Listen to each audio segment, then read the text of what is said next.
કોઈ પણ વસ્તુ છે જેની ક્ષણે ક્ષણે આપણે શું પસંદગી કરીએ છીએ એ જ છે બધી જ વસ્તુ ક્રિએટ કરે છે. તો હવે પ્રશ્ન એ આવે આપણી સામે કે કઈ રીતે છે બેસ્ટ ક્વોલિટીની ચોઈસ કરવી, એના માટે શું કરવું, વાત કરીએ આજના આ વિડીયોમાં.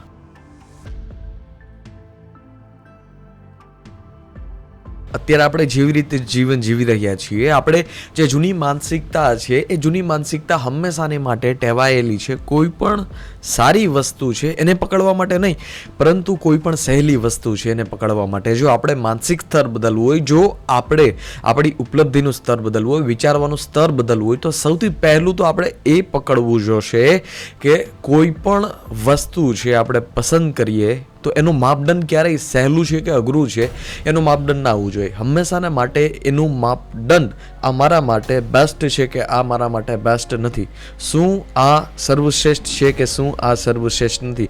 માપદંડ હંમેશા શ્રેષ્ઠતામાં ઉપર હોવું જોઈએ, માપદંડ હંમેશા સત્ય ઉપર હોવું જોઈએ. ક્યારે પણ છે કોઈ પણ તમારો જે નિર્ણય છે, તમે કાર્ય કરવા બેસો છો અથવા XYZ નિર્ણય લો છો, તો ક્યારે પણ એનો માપદંડ છે આ સરળ છે કે આ અઘરું છે એના ઉપર ક્યારે પણ માપદંડ ના હોવો જોઈએ.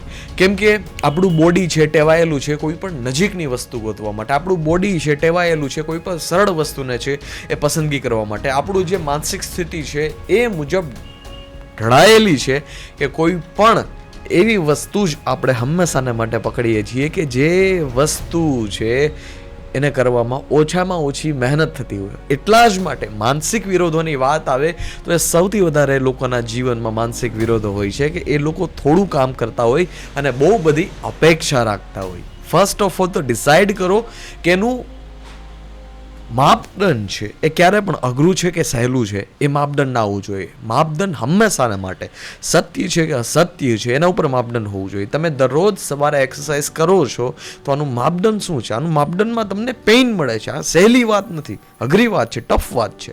તમે પુસ્તક વાંચો છો, વિરોધો સહન કરવા પડે છે, પછી તમે પુસ્તક વાંચો છો, ક્ષણ પછી વિચારો સતાવે છે, છતાં તમે વાંચો છો. પરંતુ એક ક્ષણ પણ આવે છે કે જે ક્ષણમાં છે વિચારની તીવ્રતા છે ઓછી થઈ જાય છે, પરંતુ ત્યાં સુધી પહોંચવા માટે તો શરૂઆતમાં વિચારો સહન કરવા જ પડે છે.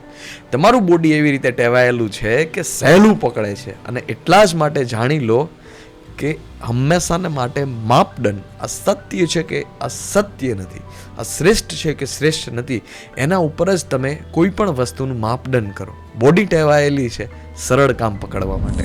અત્યારે લોકો છે એ ડોપામાઇનના એડિક્ટેડ બની ગયા છે. બધી જ વસ્તુ છે એને ફટાફટ જોઈએ છે, બધી જ વસ્તુ એ જેમ રીલ સ્ક્રોલ કરે છે અને જેવી રીતે રીલ બદલે છે એને નથી ગમતી, છતાં એવી જ રીતે છે બધી જ પરિસ્થિતિ છે બદલવા માગે છે. તો આ રીતે કામ નહીં બને. આમાં ધીરજ જોશે, અને ધીરજ જો તમારે લઈ આવી હોય તો તમારે ખૂબ પુસ્તકો વાંચવા જશે, ખૂબ મહેનત કરવી જશે તો ધીરજ આવશે. કેમ કે આ ધીરજ તમે ત્યારે ખોઈ બેસો છો કે જ્યારે છે એ તમે ઇન્સ્ટન્ટ રિઝલ્ટની છે અપેક્ષા રાખતા હોય, ત્યારે જીવનમાંથી ધીરજ નીકળી જાય છે. પરંતુ આ ઇન્સ્ટન્ટ તમને જે રિઝલ્ટ આપે છે ને એ રિઝલ્ટ ક્યારે પણ એટલું બધું ગહેરાઈવાળું હોતું નથી. એક સમય માટે મે બી તમે ઇન્સ્ટન્ટ રિઝલ્ટ મેળવી લો, પરંતુ એટલું બધું કોઈ સાર્થક કાર્ય નહોતું. તો જેવી રીતે સોશિયલ મીડિયાની ગેમમાં કોઈ પણ વ્યક્તિ છે રાતોરાત વાયરલ થઈ જાય છે અને પછી 1-1.5 વર્ષ પછી આ વ્યક્તિત્વ ક્યાં જાય છે ખબર જ નથી પડતી. આનું મુખ્ય કારણ આ જ છે કે જે ઇન્સ્ટન્ટ મળે છે ને એટલું બધું મહત્વપૂર્ણ નથી હોતું. તમારે સાધના કરવી જોઈએ. સાધના વગર સંભવ નહીં બને, જંજીરોને તોડ્યા વગર સંભવ નહીં બને. ઇન્સ્ટન્ટ રિઝલ્ટની માનસિકતા છે, જે ક્વિક ડોપામાઇનની માનસિકતા છે, આને જીવનમાંથી કાઢવી જોઈએ. ડોપામાઇનની માનસિકતા કાઢવા માટે શું કરવું? પહેલાં તો તમે કઈ જગ્યા પર એટેન્શન આપો છો, કઈ જગ્યા ઉપર તમે એટેન્શન આપો છો એ વિશે વિચારો. કોઈ પણ એડવર્ટાઇઝમેન્ટ અત્યારે થાય છે એમાં યલો કલર યુઝ કરવામાં આવે, ઓરેન્જ કલર યુઝ કરવામાં આવે, હાઇલાઇટ કરવામાં આવે. એનું કારણ શું? કેમ કે તમારી સીધી નજર ત્યાં જાય, સીધી તમારી જેવી નજર ત્યાં જાય એવું જ છે તમારા બ્રેઇનમાં ખટકે કે નહીં આ વસ્તુ અહીંયા છે. કોઈ પણ મહત્વપૂર્ણ વસ્તુ એને હાઇલાઇટ કરવામાં આવે. હાઇલાઇટ વગર છે એટલી મહત્વપૂર્ણ વસ્તુ જેટલી હોવી જોઈએ એટલી લાગતી નથી. આ ડોપામાઇન તમારા બ્રેઇનમાં છે પેદા કરે છે. ફટાફટ તમે ત્યાં એટેન્શન આપો છો. જ્યાં સેલ લાગેલો હોય, સેલ શબ્દ આવે એટલે ફટાફટ તમે ત્યાં એનું એટેન્શન આપો છો તમારા બ્રેઇનનું. શું આ તમે સાચી જગ્યાએ એટેન્શન આપી રહ્યા છો? ક્યારેક વિચાર કરો આના ઉપર. એટેન્શનની માનસિકતા કાઢી નાખો. જે શ્રેષ્ઠતમ છે એમાં તો તમારે પૂરી ઉર્જા હોમીને, એમાં તો તમે તમારું પૂરી સાર્થકતા સાબિત કરીને કામ કરવું જોશે. બાકી વાત નહીં બને. એટેન્શન તમે આપશો, પછી એટેન્શન આપીને તમે એમ વિચારશો કે આમાંથી કંઈક વળે, તો એ રીતે વાત નહીં બને. એટેન્શન જે જગ્યા ઉપર આપવાનું છે એ જગ્યા ઉપર એકવાર કેન્દ્રિત થઈ ગયા તો થઈ ગયા.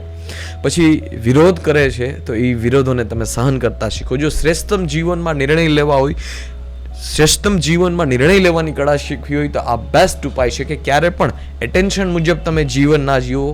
ક્વિક મેન્ટાલિટી છે જે રીલ્સની તમારી માનસિકતા બની ગઈ છે, આને એવોઇડ કરો. કેમ કે જ્યારે તમે રીલ્સની માનસિકતા સ્વીકારશો, સાથે સાથે વિરોધો પણ સ્વીકારશો કે મારી પાસે કાં નથી, ઇન્સ્ટન્ટ નહીં મળે, વાર લાગશે, સમય લાગશે. ધીરે ધીરે રે મના, ધીરે સબ કુછ હોય, માલી સિંચે શો ગળા, ઓર ઋતુ આએ ફલ હોય.